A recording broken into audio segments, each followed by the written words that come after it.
There are 330 million different gods in the Hindu culture.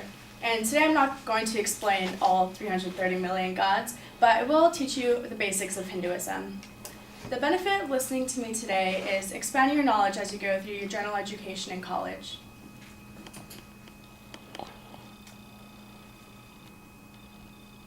There are three important aspects for us to discuss today. First, I will discuss Hindu philosophy. Second, I will discuss their gods Shiva and Vishnu. And third, I will discuss the Hindu traditions and rituals. So first, let's start off with Hindu philosophy.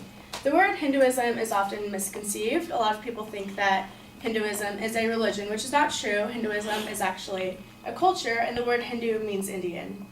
Hindus believe in reincarnation, meaning that you go through different past lives to eventually reach something at the very top, which in their culture is called nirvana. Nirvana is basically the top that you could possibly be. It is where you lose all consciousness, self-awareness, identity, and basically everything that you ever had. And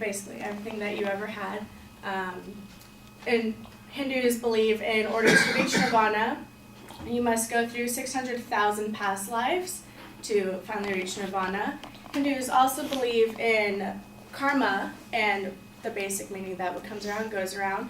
And Hindus believe that in order to reach nirvana, you must get rid of all the karma that you have ever had. Hindus also believe that your life could actually progress backwards by accumulating bad karma in your life. There is a step before reaching nirvana, and that is becoming Brahma. Brahma is basically their main god in the Trinity of gods. Brahma is their creator god, and there's actually no material consciousness to God. It is just a Brahma. Basically, there could be a Brahma in me, there could be a Brahma in you, a Brahma in the lights, basically a Brahma in anything.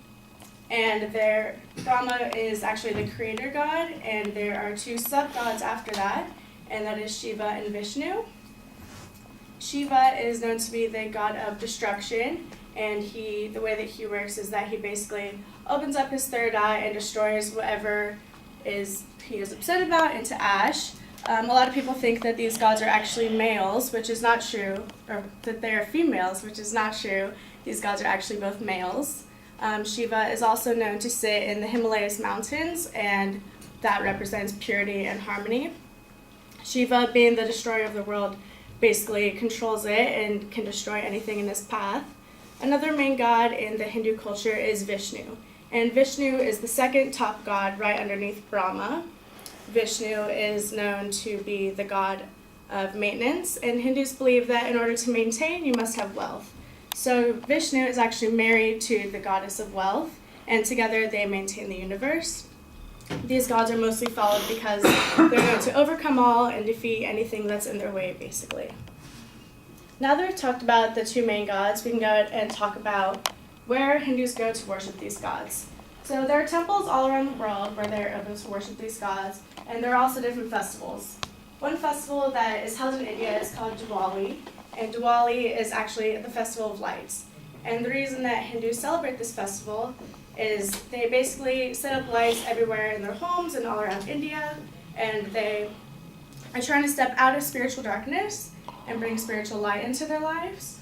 And so they basically set up anything that has lights, fireworks, candles, basically anything that has lights, and that is Diwali. It's normally celebrated around October. Another festival that Hindus celebrate is called Holi, and Holi is a celebration of love and color. The way they celebrate this is basically by having all sorts of powders. It actually recently passed. So Holi is where they celebrate their god Krishna, and Krishna is the god of love, divinity, beauty, and knowledge.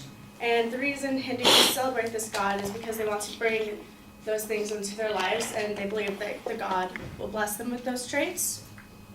And the certain temples that are used to celebrate these gods, some are only visited on special occasions such as Diwali and Holi. Also in these temples there are certain songs that are sang and different noises that are made to be able to bring out the gods. Also on special occasions there are goats that are sometimes sacrificed. So today we discussed Hinduism, and I did not go in depth detail of all 330 million gods just to save you all from complete boredom. But we did talk about Hindu philosophy, We also talked about Hindu, their gods Shiva and Vishnu. And then lastly, we talked about their traditions and rituals and where they go and how they're able to celebrate these gods. Again, the main important detail of talking about this was just to educate you all on Hinduism, and especially living in America where everything's basically a huge melting pot. It's good to familiarize yourself with other cultures as well as your own, and not to be afraid of them, but to encourage them and learn about them. Thank you.